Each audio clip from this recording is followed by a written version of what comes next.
You'll remember from our previous discussion that we said atoms get together to produce molecules. And so the question is, how do atoms get together to produce molecules? And the answer is by forming chemical bonds.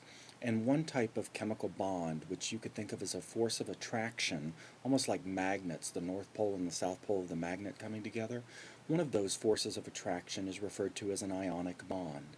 And ionic bonds are a type of attractive force between ions. And so the question is, what are ions? And ions, as you know from the reading, are positively or negatively charged atoms. Well, how does an atom become positively or negatively charged?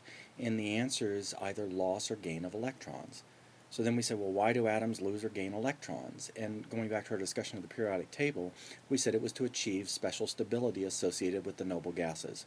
So here we're looking at two elements that I discussed on the figure of the periodic table, and let's look at it in a little more detail.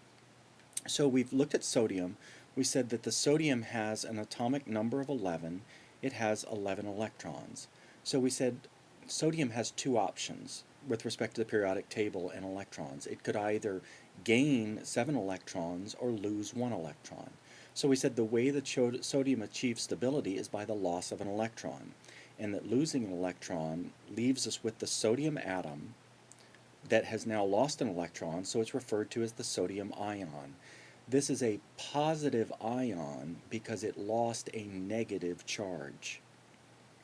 Well, what would want to gain the electron that sodium has to give up? One example would be chlorine, because you remember from the periodic table that chlorine has 17 electrons. If it picks up one additional electron, it has extra stability.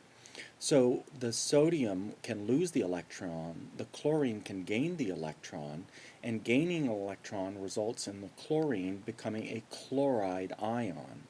This is a negatively charged ion because it has gained an electron.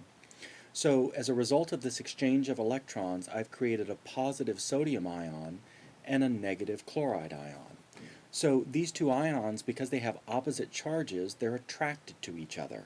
And so this forms the first, we could think of, molecule, for our purposes, sodium chloride, which is a chemical compound. Now, it's important to notice that the ratios in which the sodium and the chlorine get together are a 1-to-1 ratio, because every sodium wants to lose 1 electron, every chlorine wants to gain 1 electron. But let's think for a moment about another compound, magnesium chloride.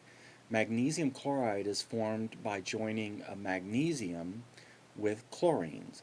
Well, if you look at the periodic table, you'll notice that magnesium has options with respect to electrons. It can either gain 5 electrons or it can lose 2 electrons. So what the magnesium does is it loses 2 electrons to create an Mg+2 ion.